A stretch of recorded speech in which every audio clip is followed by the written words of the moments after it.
এই যে ঠিক এইখানটায় আমাজন মুভি শুটিং করা হয়েছিল। কাণ্ড দেখছেন, ডিপজল মামা সিনেমার পোস্টার তার বাড়ির নিচে লাগা দিয়ে গেছে। ডিপজল মামার বাপের নাম হইতাছে মোহাম্মদ সৌরভ হোসেন। হ্যালো গাইস, কি অবস্থা সবার? আশা করি ভালো আছেন। তো আজকে একটা স্পেশাল ভিডিও হতে যাচ্ছে, কারণ আমি যাচ্ছি বাংলা চলচ্চিত্র সিনেমা খলনায়ক ডিপজল মামার বাড়িতে। তো সকাল সকাল বেরিয়ে আমি একটা অটো রিক্সা নিয়ে নিলাম, আর এখন আমি রয়েছি দেখতে পাচ্ছেন তেতুলজোড়া উচ্চ বিদ্যালয়ের সামনে। তো আমাকে অটো রিক্সা ওলা তেতুলজোড়া মোচরে একটু সামনে নামিয়ে দেবে। তো ডিপজল মামার বাড়িতে এই প্রথমবার আমি যাচ্ছি, জানি না কি হয়। আসলে ডিপজল মামা সিনেমার ভিতরে যেই ভয়ঙ্কর পার্ট নিয়ে থাকে বাপরে, তো বাস্তবে তিনি নাকি একেবারে রাজনীতি থেকে দূরে আছেন। আর এটাই হলো তেতুলজোড়া মোড়, যেখানে আমাকে রিক্সাওয়ালা এখন নামিয়ে দিয়েছেন। তো আস্তে করে পায়ে হেঁটে আমার ওই পারে গিয়ে আরেকটি রিক্সা নিতে হবে, আর সেই রিক্সা দিয়ে আমি একেবারে সোজা চলে যেতে পারবো রাজফুলবাড়িয়া। তো রাজফুলবাড়িয়াতে রয়েছে সেই ডিপজল মামার বাড়ি। তো এখন অবশেষে আরেকটা রিক্সা আমি নিয়ে নিলাম, আর এই রিক্সাওয়ালা ভাইকে আমি বলছি যে ডিপজল মামার বাড়ির গেটের সামনে একেবারে আমাকে নামিয়ে দিবেন, কারণ ডিপজল মামার বাড়িতে আমি কখনো যাই নাই, তাই ডিপজল মামার বাড়ি আমি শিওর ভাবে চিনিও না। তো ডিপজল মামার বাড়িতে যাইতেছি, আর ডিপজল মামার ডায়লগ গুলো আমার মনে পড়তেছে, কারণ ডিপজল মামার সোশ্যাল মিডিয়াতে বর্তমানে অনেকগুলো ভাইরাল ডায়লগ রয়েছে। তো অবশেষে এখন আমি রাজফুলবাড়িয়াতে এসে পড়েছি, আর রিক্সাওয়ালা ভাই আমাকে বাজারের মাঝখানে নামিয়ে দিয়েছেন, কারণ এখানে লেগে রয়েছে লম্বা জ্যাম। তাই সে আমাকে ডিপজল মামার বাড়ি গেট পর্যন্ত পৌঁছে দিতে পারলো না। দেখতে পাচ্ছেন রাস্তার ভিতরে বিশাল এক জ্যাম লেগে রয়েছে। তো টুকি টুকি করে পায়ে হেঁটে অবশেষে চলে আসলাম ডিপজল মামার বাড়ি গেটের সামনে। তো এতক্ষণ জ্যামে বসে থাকার চাইতে পায়ে হেঁটে চলে এসেছি, এটা আমার পক্ষে অনেকটাই ভালো হয়েছে। তো দেখতেই পাচ্ছেন এই হচ্ছে সেই ডিপজল মামার বাড়ির গেট। তবে বাড়ির গেটটা দেখতে কিন্তু একেবারে দারুণ লাগছে। তো বাড়ির ভিতরটা জানি না কতটা সুন্দর হবে। আর এই যে এখানটা দেখেন লেখা রয়েছে ডিপজল বিলের রাজফুলবাড়িয়া সাভার। তো দুঃখজনক বিষয় হয়েছে ডিপজল মামা বাড়ির বাইরে আছেন, তার জন্য তার সাথে দেখাই হলো না। তো উনি বেশি অংশ সময় তার গাবতলিতে অফিস আছে, সেইখানে বসে থাকেন। তো আমাদের মুভি যারা যারা দেখছেন এই বাড়িটা অবশ্যই তারা চিনতে পেরেছেন। তো 1999 সালে মান্না এবং ডিপজলের আমাজন মুভিটি এই বাড়িতে শুটিং করা হয়েছিল।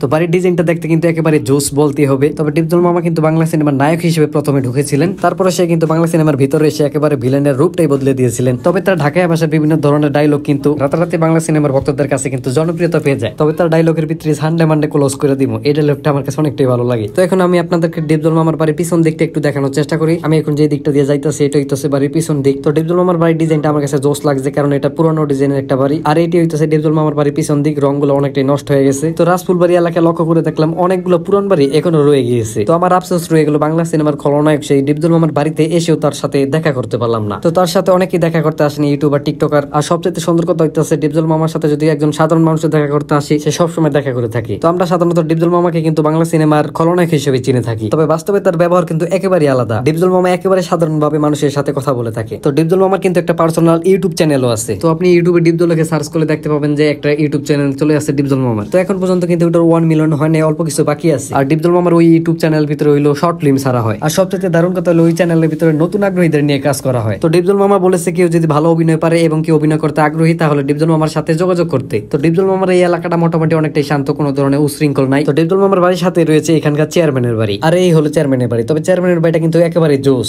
তো আমার কাছে সবচাইতে ভালো লাগছে যে ডিপজল মামার বাড়ির ভিতরে বিভিন্ন ধরনের পশু পাখি এবং কবুতর পালন করে থাকেন। তো ডিপজল মামার মুখের কথাই তার ইউটিউব চ্যানেলের ভিতরে দেখলাম এমনও কবুতর নাকি তার কাছে আছে এক জোড়া কবুতরের দামই 5 লাখ টাকা। তো এই জাতের কবুতর নাকি তার কাছে 50 জোড়ার বেশি আছে। আর ওই যে ছাদের উপরে দেখেন কবুতরের বাম দিয়ে রাখা হয়েছে, কারণ ডিপজল মামা নাকি কবুতর উড়াইতে অনেক ভালোবাসেন। তো টিয়া পাখি ছাড়া কিন্তু আরো অনেক ধরনের পাখি আছে যেগুলো ডিপজল মামাকে ডিপজল ভাই বলে ডেকে থাকে, যেমন কাকাতুয়া, ময়না, টিয়া আর অনেক ধরনের বিদেশি পাখি যেগুলো কথা বলতে পারে। তো গাইস, ডিপজল মামার বাড়িতে আসার ঠিকানা হইতাছে রাজফুলবাড়িয়া। তো এখানে আপনি কিভাবে আসবেন? তো আপনি যদি ঢাকার ওই দিক থেকে আসেন তাহলে আপনাকে সাভারে গাড়িতে উঠতে হবে, আর ঢাকা থেকে সোজা গাবতলী, গাবতলী থেকে হেমাদপুর, আর হেমাদপুর থেকে ফুলবাড়ি বাস স্ট্যান্ড নামতে হবে। আর সেখান থেকে একটা অটো নিয়ে বললেই হবে ডিপজল মামার বাড়ির সামনে যাবো, তাহলে এই 10 টাকা ভাড়া নেবে, আপনাকে নামায় দেবে। তো আজকের ভিডিও এখানে সানডে মানডে ক্লোজ করে দিলাম। আর আমার পরবর্তী ভিডিও পেতে চাইলে নোট ব্লগ ফেসবুক পেজ অনুসরণ করে রাখুন। তো ধন্যবাদ গাইস, ভালো থাকেন, ততক্ষণ দেখা হবে নতুন কোনো ভিডিওতে আবার। টাটা।